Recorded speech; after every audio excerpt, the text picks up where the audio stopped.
The Mustang Morning News is a public forum for student expression. Students make all content decisions, and opinions do not necessarily represent those of the Manhattan Beach Unified School District. Soccer referees are left out of a pay increase after many other sports receive higher salaries. And we look at how the MBUSD school district is preparing for potential school shooting threats. This is the Mustang Morning News.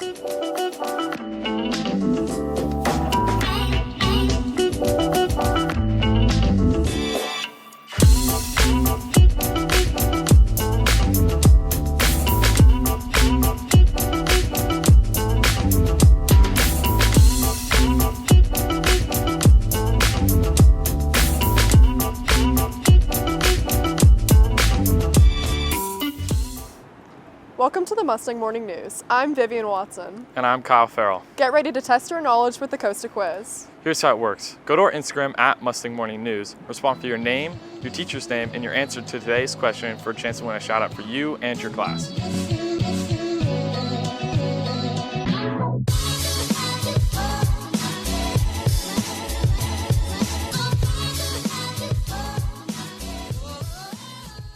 Here's today's question.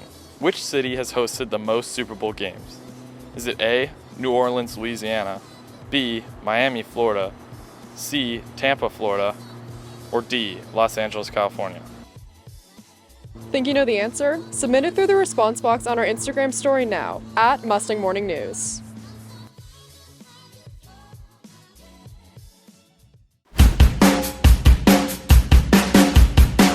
Active shooter drills have become sort of the norm in America after school shootings have increased since the year 2000.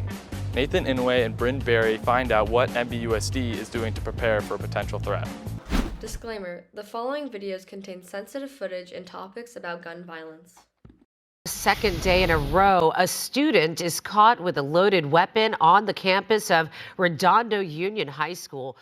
Earlier this year, Redondo Union High School was forced to shut down after 2 guns were brought to the school in 2 separate occasions under 24 hours. Additionally, on Tuesday, January 30th, Maricosta Security was forced to escort a student with the possession of an airsoft gun. Recent local gun threats like these represent the national increase in school shootings, warranting a drastic increase in concerns over the safety of students in the South Bay. I'm still kind of scared for our safety because the incident at Redondo was really close and it could really happen to anyone. I think it made everyone a little more tense and fearful that something like this could happen again, because before no one really thought that it would happen. In the past decade, school shootings have seen a troubling increase, showing an increase in school shootings by more than 10 times and becoming the leading cause of death in children. California is no exception, with the most shooting incidents since 1970. We're seeing more and more active shooters in schools, and it's something that we see across the nation. And so this is why we always need to continue to practice our drills so that we know what to do if something like that would happen at Costa. The sudden spike in school shootings can be attributed to several different factors. For example, mental health issues in high school students have experienced a steady incline. I'd say a lot of it comes from mental health. The most, if not all, cases of active shooter incidents, you see some sort of mental health issue present. Despite this, there are many precautions that Maricosta and the Manhattan Beach Police Department and many preparations that students and families can take to prevent future gun threats. We collaborate with police and mental health services and school administration, school security, ensure that there's a safe campus here. I think the biggest thing is if you see something, say something. If something just doesn't look right, it's always important to report to administration so that we can investigate it, and if need be, bring in Manhattan Beach Police Department as well. If you notice any suspicious activity or know someone who is dealing with mental health struggles, contact California's Mental Health Crisis Hotline, Maricosta's administration, or the Manhattan Beach Police Department. With the Mustang Morning News, this is Nathan Inouye and Bryn Berry.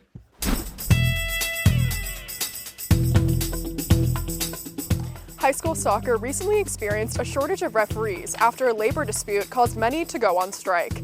Aaron Farrell and Jet Purser report on something kicking up controversy on and off the field. In a world where labor disputes have become increasingly prevalent, the CIF Southern Section finds itself navigating a soccer referee strike, joining a global narrative that has witnessed strikes across diverse sectors. Last year, a total of 405 strikes occurred globally, continuing a trend seen in the 407 strikes recorded the year before. From actors and writers to auto workers, the ripple effect of these labor movements has now reached the field, affecting high school soccer, including the boys and girls program at Mira Costa. It was all about pay. I know it came down to a pay raise that they were looking for that matched other areas. While sports officials in basketball, football, baseball, and softball have seen pay increases in recent years, soccer referees find themselves without a comparable salary adjustment. This discrepancy not only raises questions about equity within the officiating community, but also resonates with the larger global discourse on fair compensation. While focused on the referees, the strike also affected the players. It affected us pretty negatively as we had to get most of our games postponed. Emphasizing the tangible effects of the referee strike on the game as a whole. The CIF Southern Section referee negotiations mirrored global labor disputes, underscoring a wider dialogue on fair compensation. The outcome will not only influence high school sports, but will also resonate with broader strike actions worldwide, affecting athletes, coaches, and referees alike. For the Mustang Morning News, this is Jet Purser and Aaron Farrell. We have the answer to today's Costa Quiz. The question was, which city has hosted the most Super Bowl games? The answer is B, Miami. Florida has hosted the Super Bowl 11 times, with its first game being in 1968 at the Miami Orange Bowl Stadium with the Green Bay Packers and Oakland Raiders. Congrats to the winner who's been announced on our Instagram story. February marks the beginning of Black History Month, recognizing the hardships that African Americans have and continue to face today. Raquel Bowen and Connor Brunson show us how Black-owned businesses are navigating the tough terrain of entrepreneurship. Building a business is a dream shared by many children, blending their passions with the ability to support themselves. But some are finding it harder to start their journey, with Black entrepreneurs facing more obstacles than their white counterparts. On average, white-owned businesses report annual sales of $439,579, casting a major shadow on the $74,018 in sales of Black-owned businesses. While constantly overshadowed in sales, Black-owned businesses are also treated differently in behavior. An alarming 79% of Black-owned business owners report experiencing racism from customers. To avoid uncomfortable interactions, 82% report behaving differently in the workplace. The situation that we had some lady that came to the front door and said that I wasn't welcome here and did this whole thing and was screaming and shouting at me. Despite these challenges, Black-owned businesses increased by 13.64% from 2017 to 2020, with estimated gross revenue reaching $141.1 billion in 2020, marking an 11% rise since 2017. With a strong community supporting them, Black-owned businesses continue to increase revenue. Just the support. I get the support from friends, I get the support from outsiders. It's just constant support.